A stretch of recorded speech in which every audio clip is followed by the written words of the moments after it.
This is NEGOTIATEx TV. Hello and welcome to another episode of the NEGOTIATEx podcast. I am your co-host and co-founder, Nolan Martin, and with me today is my good friend, co-founder, co-host, everything above, Aram Denisian. Aram, how are you doing today?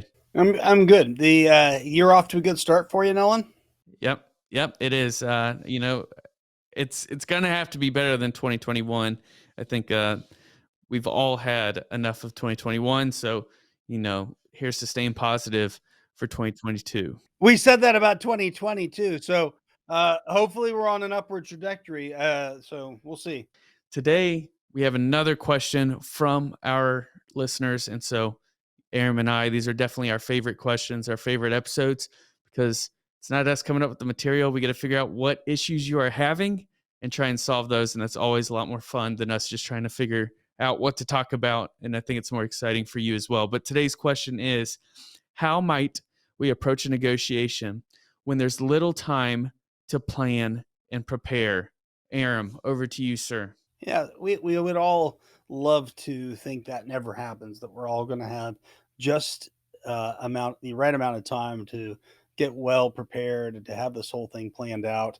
And oftentimes that doesn't happen. Now, we want to make sure it's not happening because we haven't kicked the can and we actually could have anticipated this negotiation. We knew it was coming. We just chose not to get well prepared. That's fundamentally different, right? That's being a very lazy negotiator. And we need to go back and say, we knew this was coming and we could have gotten well prepared. I often remember some senior folks we've worked with before when asked, well, how much time do you spend preparing? They said, well, how long does it take to get from my office to my counterpart's office, right? Which, if it's a flight from, New York to, Beijing, great. That's going to be you're going to probably be well prepared. If it's, around the corner, well, you're not going to be nearly as well prepared. So I like to make sure that we're really, talking about the real thing, which is, this is something I didn't anticipate. This is an opportunity that came down. This is not a routine sort of negotiation with a supplier that we commonly work with. Therefore, it's a what we would call in the military, a target of opportunity, and we need to seize on the moment. Time truly is of the essence, and we need to execute. And so that's more kind of my thinking on this. We got to make sure that it really kind of fits that bill. And I think that's kind of the first thing we need to figure out in this is it a time sensitive target? I mean, do we really only have a little bit of time? Or as we've talked about before, Aram, do we have the ability to negotiate for more time? Right. And because we've talked about, tactics that people use. Best time to buy a car is typically at the end of a quarter, end of the year, people trying to make right. And people, unless you talk to a salesman, then the best time to buy a car is right then. Right.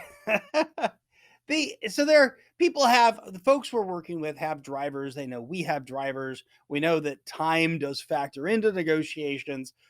We just want to be careful that it's not a manipulation tactic. Guard against that. And so what you're saying, I think, is a great one, right? We don't always negotiate just to get to a signed deal. Sometimes you negotiate to extend the amount of time you have that we can reach a good decision. Sometimes we need to negotiate for more information so that we can reach a good decision over time.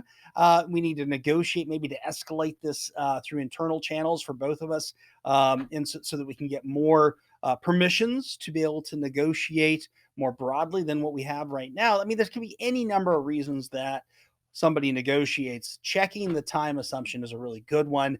Make sure it's not being used as a manipulation tactic, against you.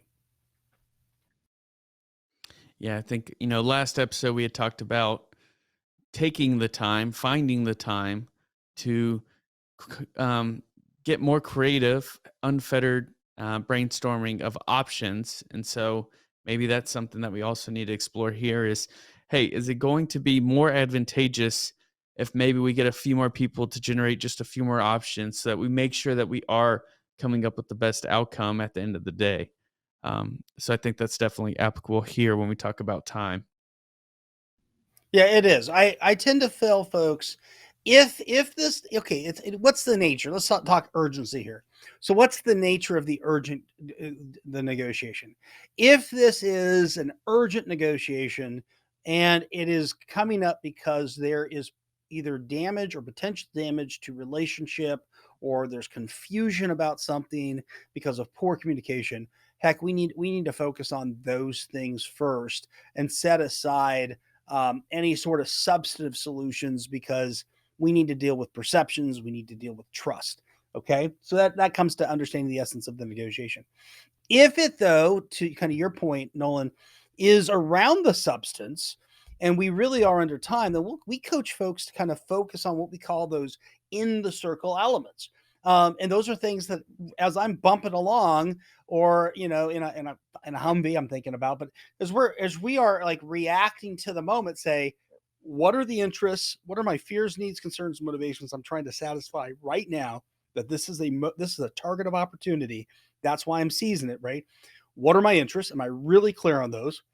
To your point, what are some different ways we can solve that? By the way, I can text, 5 people. They don't need to be in the room. I can send a text real quickly. Hey, got an opportunity here. Here's what I think we're concerned about.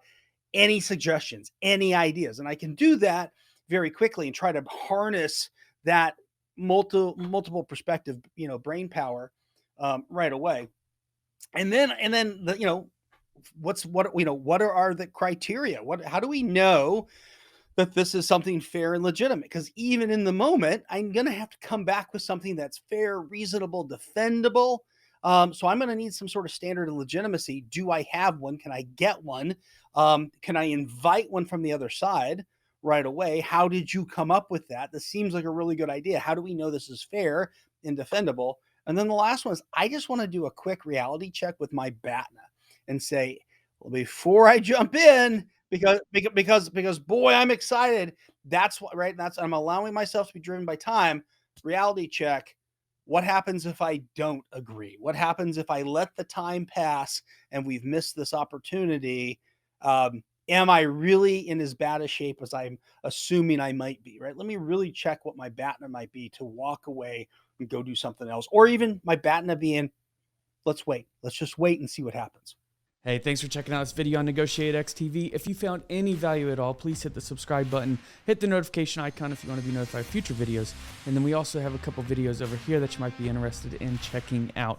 If you and your small business, your team, are looking to get negotiations or leadership training, then you can head over to NEGOTIATEx.com and learn more about the coaching services we offer.